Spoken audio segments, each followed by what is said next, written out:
Hi, my name is Connie Pertuz-Mesa, and I am a teacher at Parkside PS 130. I teach fifth grade. Um, I began my journey into yoga, meditation, mindfulness probably about 2 or 3 years ago with the help of one of the guidance counselors at my school.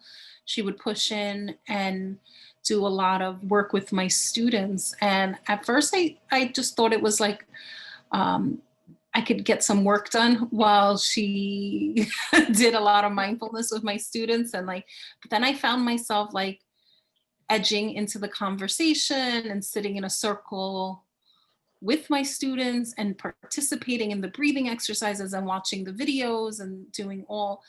And I didn't realize how hungry I was for that, right? As I mean, I needed it like as an educator, just for the stress, but I also, as a survivor of childhood trauma, I didn't know how much that was still impacting me.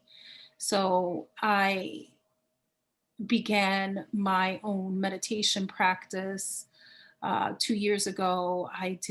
Almost 2 years ago, I did my 200 hours through Breathe for Change and my 95 hours of kids yoga certification. And just recently completed 50 hours of yin yoga.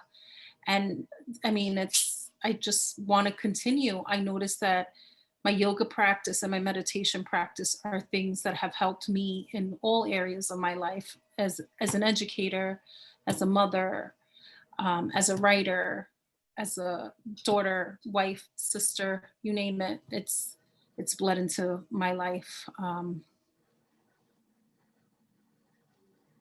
I guess to sum it up, it's I find myself responding more and not reacting. And you don't know what you don't know. So when I was busy reacting and wilding out, I had no idea. But now there's distance, and doesn't mean I don't get upset. I don't get stressed out, but I have a more tools in the toolbox. Thank you. Talk about that. So I I can, can, you want to do that? I'll just talk for a moment about yeah. what I do. One of the main things that I do with my middle school students, and I have a mindfulness leadership team, which are sixth, seventh, and eighth graders. We meet once a week. That's the plan. It's faltering a little bit right now, but I'm going to keep it together for them. We meet once a week and we look for quotes together that we can have aligned with a theme. And so it can be fill your bucket, which was one of the months, or it can be loving kindness, which was this month, or self-care. We come up with the theme together, and then the kids look for quotes and get the pictures, and we make sure that it's one that's credited to somebody. And then when we're in person, they print it out, we laminate it, and we put it all over the school in all the classrooms. And then the kids are trained. We have conversations, my students, about how to lead a discussion about what those quotes mean and how they resonate with the other kids in the classes. And the fifth graders were the most fun to present to, because they were always so open and so honest with their questions and also their observations. Eighth graders were a little more closed in, but they liked seeing the seventh and eighth graders, the little kids did. And so this month we did loving kindness, and I did that one that you're just talking about, the meditation.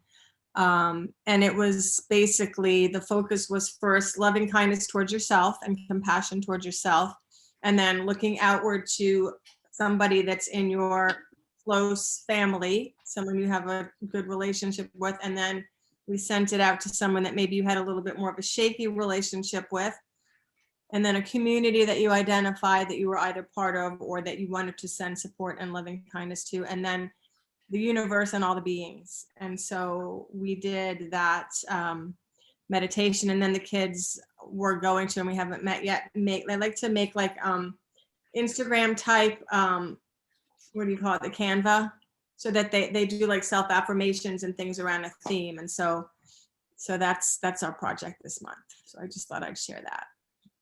And then I can pass it on. Would you like to start then, Connie? So you'll lead us in the meditation, and then you can present, and then we'll move on to Anna.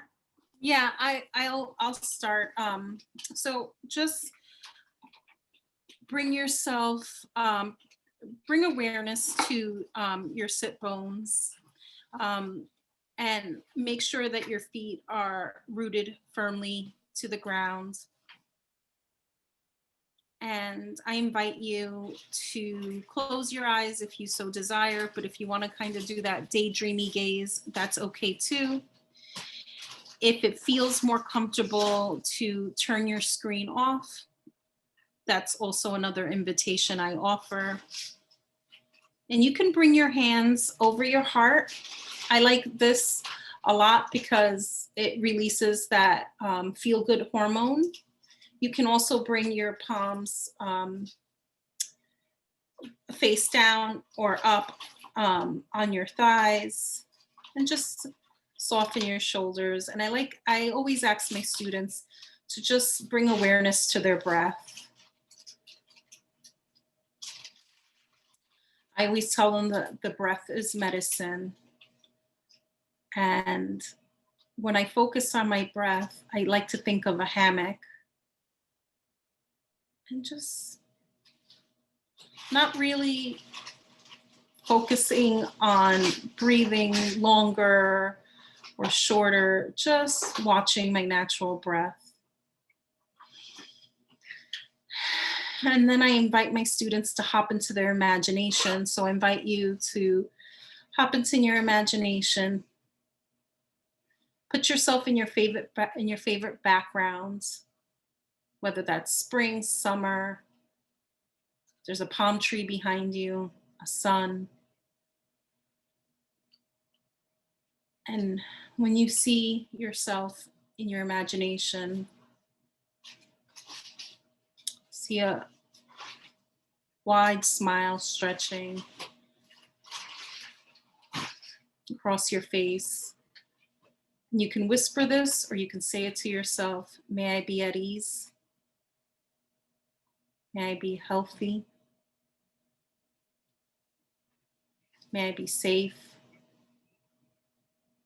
May I be happy and at peace? Just notice how you feel.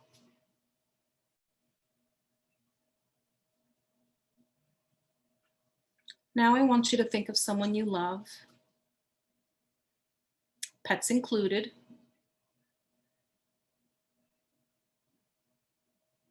And once you can bring their face to your imagination, you can whisper or say their name and offer them the same loving kindness you just offered yourself.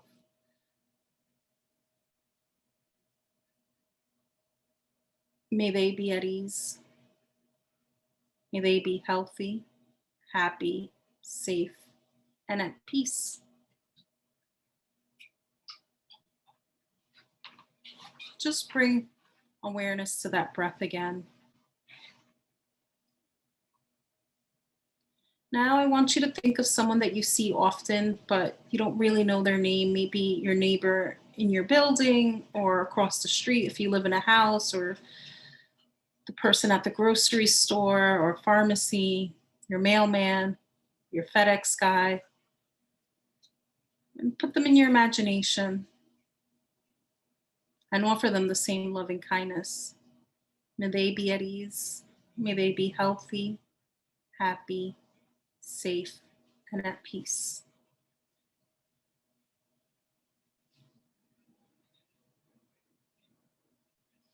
Now I want you to think of someone that's hurt your feelings,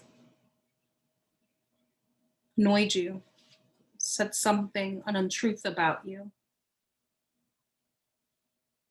And just notice if there's a little tightness in your chest. That's okay, no judgment. Remember, hurt people hurt others. Bring them into your imagination. Once you see them, offer them the same loving kindness. May they be at ease. May they be healthy, happy, safe, and at peace.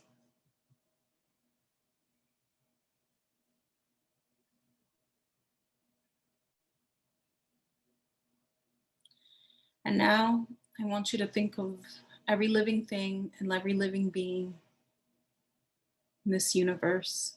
Picture the whole globe and offer them the same loving kindness. May everyone be at ease, healthy, happy, safe, and at peace.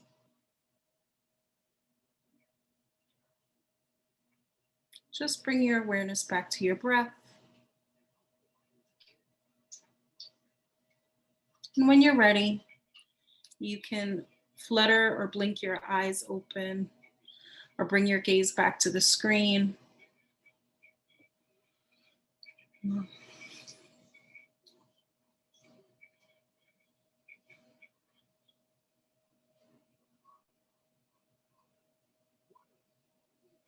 I do that a lot with my students. The first time I was introduced to the metta meditation, I didn't realize how powerful it was, especially the person that's hurt your feelings or hurt your heart. I think that's the powerful part, because you think that you're kind of doing them a favor, like by bestowing them love and kindness, but at the end it's boomeranging back to you. You can say their name and you can think about them and you can think about the unpleasant things that have happened between you and that person, and there's less of a sting. You realize that they're human.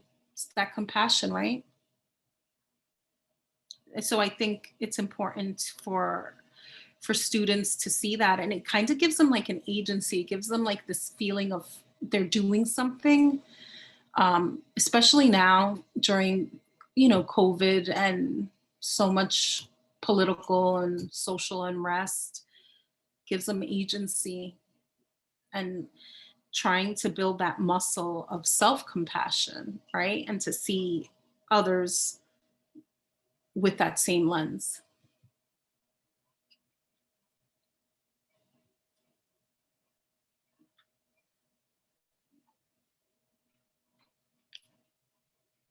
Yeah.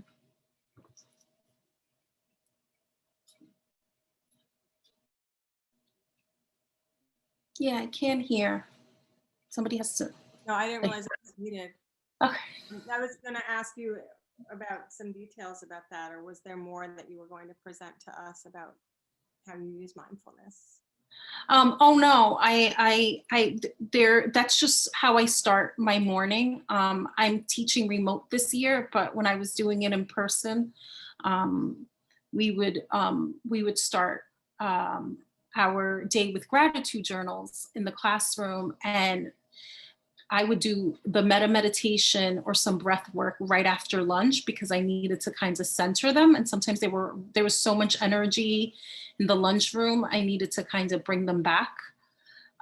So gratitude journals were how I started my mornings when I was in the physical classroom, and I did meditation after lunch and breath work. Now I've refocused it where we start off our mornings with the metta meditation. Selfishly, I wanted to do it that way because it brought me a lot of comfort, because I physically, I miss my classroom. I miss being around my colleagues. So it was a way to kind of soothe myself. And then during the end of the day, we always do a mindful activity. Sometimes it's an asana, a pose. I have them think about their thoughts and observe their thoughts. I have them do some word association so that they can start learning that the mind is doing what the mind always does, which is like, I always call it in Spanish, I call it la máquina, the machine. It's just cranking out thought after thought. And once you learn that early on. Um, you don't have to give it such importance, these thoughts, right? You observe them. Um, Yes. so I try to bring it to like a young, like enough for them to understand. And then we do a lot of like simple breath work, like I call it the escalator breath, where we take a nice quick inhale, but we take a very long exhale and we kind of deflate. We also do a lot of like tensing and releasing, tensing and releasing. I used to do that a lot in the classroom because the kids were very like, there was a lot of, but I noticed that even their little shoulders or their you know, might get from being hunched over the computer. Um, so yeah, I think there's so many different ways that you can incorporate mindfulness, whether you're doing it virtually or doing it with your class in presence. Can I ask you a question? Do you do this like on Zoom like this, or do you, Yes. you record it? Okay, so you have interaction with them. Yeah, I do it. I do it like this through Zoom. And some students, they're not being very still, but I just focus. I think the more I bring, if they see how comfortable I am in my own practice, they will naturally follow. And I honestly see a lot of my students with their eyes closed, really going through. I see, their lips moving along with me. Most of the time, I do have my eyes closed. They really enjoy it, and they'll be like, "Are we gonna have our mindful moment? Like, if I'll forget or there's so much on the agenda, especially towards the end of the day." Um, they really look forward to it. And you teach elementary school, right? Yes. That's what I thought. Yeah. That's awesome. Yeah. I think when students see you using these tools, they're more inclined to believe in it or like buy into it. I'm pretty open about like my yoga practice and my meditation, so that they can see. And like I've done it in whether virtually or in person, where I would take a breath, like if I'm like overwhelmed, and so that they could see that it's something I reach towards. And the breath is now it's pretty automatic, like when I'm upset. And I've taught them how to scan their bodies too, because I think that's really important. Especially our students are going through a lot of trauma, and one of the easiest ways for our young children and students, teens too, is to dissociate, because they're overwhelmed, and they're stuck at home. There's nothing for them to do about what we're experiencing and living. So yeah. Thank you. Just speaking of the breath, this is one of the things that I incorporated with my sixth graders, because we do something called courageous conversations. And so when we're having a topic that's difficult, we have set up a list of protocols that they helped come up with. And one of them is the honoring breath. And so after someone speaks, we inhale and exhale in honor and support of that person. So it takes you back from that space for a minute, but also gives the person who just spoke time to be like, that was okay, I'm glad I did that. Or, not having to like figure the judgment, or, have someone like, say something that's going to be off-putting. And so everyone takes a breath, and then we go on to the next comment. And they thought that was really cool. So the breath is definitely powerful. Thank you.